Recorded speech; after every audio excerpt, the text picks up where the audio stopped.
अकाल जी। सत श्री अकाल।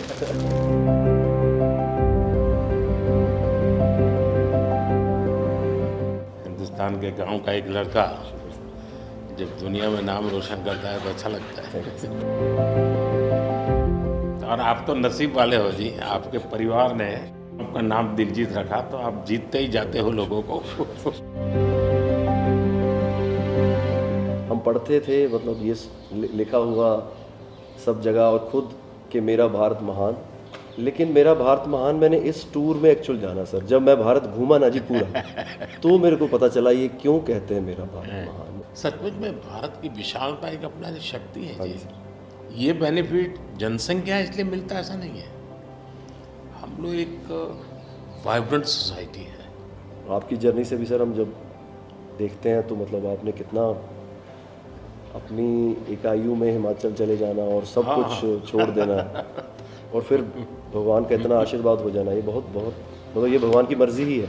उसके बिना क्या होता है। 100%। हमारे देश में हर इंसान पौधे में भी परमात्मा देखता है। 100% देखते हैं, मतलब हम वेस्टेज नहीं करते हैं। हाँ थ्रो अवे कल्चर वाले लोग नहीं नहीं है, है। रिसाइकल रीयूज अभी दुनिया में नाम आया है, हमारे तो ब्लड में है। हाँ जी दुनिया को इसका पता नहीं है। जी, कभी आप अपने कार्यक्रमों के द्वारा ये ज़रूर कर सकते हैं जी। कि भारत के लोग पर्यावरण की रक्षा कैसे करते कैसे हैं। करते हैं? अब जैसे मैंने अभी ये कार्यक्रम चलाया, एक पेड़ माँ के नाम, अपनी माँ को याद करते हुए, माँ जिंदा है तो माँ को साथ ले जाओ और पेड़ लगाओ, माँ की जीवन स्मृति बन जाएगी वो। और माँ जिंदा नहीं है हाँ, तो फोटो लेकर के जाओ, लेकिन माँ को कहो माँ तुम्हारे लिए ही। हमारे लिए पेड़ है। तो अपनी माँ जिसने हमें जन्म दिया और ये धरती माता जो जीवन देती है, दोनों को हम एक प्रकार से जी आज करोड़ों लोग ये काम कर रहे हैं। हाँ, भारत में सबसे बड़ा अगर कोई जादू जिसको कह लो तो वो योग है। और जिसने योगा को अनुभव किया है वो उसकी ताकत जानता हाँ है। जी सर। आपको ये बाहर जाते हैं तो अनुभव क्या आता है, संगीत के इतने बड़े समारोह में जाते हैं तो बाकी लोगों की भाषा, उनकी स्टाइल, नए इमोशंस होते हैं। जी जी सर, मेरे को लगता है सर जैसा उन्होंने बना दिया एक कोचेला को एक फेस्टिवल, या और भी फेस्टिवल्स बड़े होते हैं, हम तो बहुत ज़्यादा बड़े कर सकते हैं यहाँ पे सर। और लोग दुनिया भर से ट्रैवल करते हैं ऐसे फेस्टिवल्स के लिए। तो हमारा तो इतना रिच कल्चर है, अगर हम ढाबे में बैठ के भी खाना खा रहे हैं और कोई राजस्थान में गा रहा है तो इतना सुरीला गा रहा है कि बंदा बोलता है कि मैं गाना छोड़ दूं यार, ये इतना अच्छा गाना गा रहा है। और मैं प्रोफेशनली गाता हूँ, ये बंदा प्रोफेशनली गा भी नहीं रहा और मेरे से अच्छा गा रहा है। इतनी ज़्यादा उनके अंदर कला है। वो लोग बना के बैठ गए, और अगर हमारे इधर कोई ऐसा डेवलप होगा तो दुनिया भर से लोग मेरे मन में कल्पना है, आ सकते हैं सर। मैं सोच रहा था कई वर्षों से, लेकिन अब वो मैं इसको कर रहा हूँ। वेव्स, मेरा मत ये है कि इतना बड़ा देश और दुनिया की सबसे ज़्यादा फिल्में यहाँ बनती हैं। हाँ जी सर। दुनिया में सबसे बड़ी क्रिएटिव इंडस्ट्री यहाँ हो, यहाँ है जी। तो मैं यहाँ वेव्स एक बहुत बड़ा मूवमेंट खड़ा कर रहा हूँ और दुनिया की क्रिएटिव वर्ल्ड को मैं इकट्ठा करने वाला हूँ अप्रैल में जी। अब दुनिया का क्रिएटिव वर्ल्ड का सेंटर हिंदुस्तान। हिंदुस्तान मैं एक बार जर्मनी की चांसलर मर्कल जी। तो हम मिले, तो उसने मुझे संगीत का विषय निकाला। तो मैंने उसको कहा मेरे देश में सूर्योदय के पहले संगीत हो ये अलग है और सूर्योदय के बाद अलग उसका है। टाइम अलग है। हाँ जी। मैंने कहा मेरे अलग अलग प्रहर मेरे यहाँ होता है, हर प्रहर का संगीत होता है। फिर मैंने कहा सैड सिचुएशन है तो एक संगीत है, जॉय है तो एक है। तो फिर उनको बड़ा इंटरेस्ट लिया।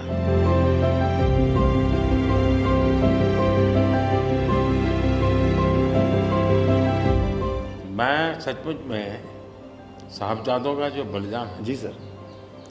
लेकिन सिख परंपरा ने उसको जिस प्रकार से निभाया है जी।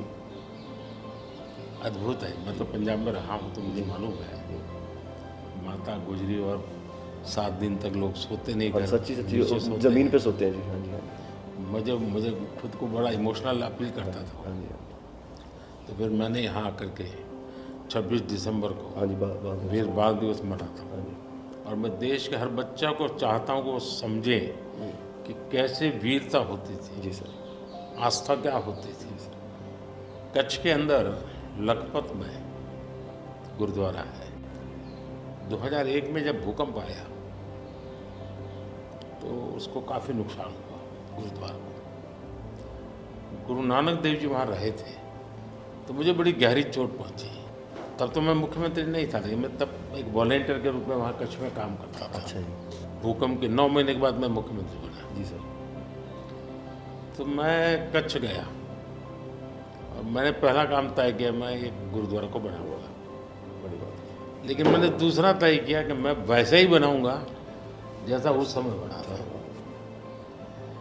तो ऐसे लोग कौन मिलेंगे, तो मैंने बहुत ढूंढा मिट्टी कहाँ से मिलेगी उस प्रकार की। जी, आखिर में मैंने राजस्थान से कलाकारों को लाया, आर्टिस्टों को, और उनके मतलब जैसा था वैसा बनाया। ऐसा बन गया। तो मैंने आपका इंटरव्यू देखा था सर अभी हाल ही में, हाँ, उसमें जब आप अपने माँ और गंगा माँ की बात कर रहे थे, जब आप हाँ, इमोशनल हो गए सर, वो मुझे बहुत टच किया। मतलब वो एक हमारे लिए आप प्रधानमंत्री एक बहुत बड़ा पद है, तो हम शायद एक जो उसके पीछे एक माँ और बेटा और इंसान है, वो कई बार वो निकल जाता है, भूल जाता है, क्योंकि एक ओहदा बहुत बड़ा है। लेकिन वो जब आप अपने माँ को लेके और गंगा मैया को लेके, वो जो आपका वो दिल भरा, वो टच होता है सर, पता चलता है कि ये एक्चुअली ये दिल से बात निकली है, तभी दिल तक गई। सर ये हमने इंडिया की तरफ से ये पहला सबसे बिगेस्ट टूर हुआ है कि हमने जितने देशों में शोज़ किए, पहली बार स्टेडियम शोज़ किए सर हमने। ये इस साल जैसे टूर कल्चर हमारे कम था हमारे। अहमदाबाद में कहाँ किया आपने? गिफ्ट सिटी में? हाँ जी, हाँ जी, अच्छा। हाँ जी, हाँ जी सर। वो गिफ्ट सिटी भी एक मेरा बड़ा ड्रीम प्रोजेक्ट हाँ जी, हाँ जी सर, हमने सबने हमको बताया सर, हमसे जलेबी फाफड़ा भी खाया और सबने बताया। सबसे बड़ी बात है, मैं आपकी तारीफ करने के लिए नहीं कह रहा, नहीं सर, इस शोहरत को पहचाना। और मैं आपके व्यवहार से देखता हूँ, लोगों से सुनता हूँ कभी कभी, तो मुझे लगता है कि आपके माता पिता के संस्कार का हो या गुरु की कृपा का हो, आपने सारी चीज़ों को पचाया है, शुक्र। उछल नहीं पड़े।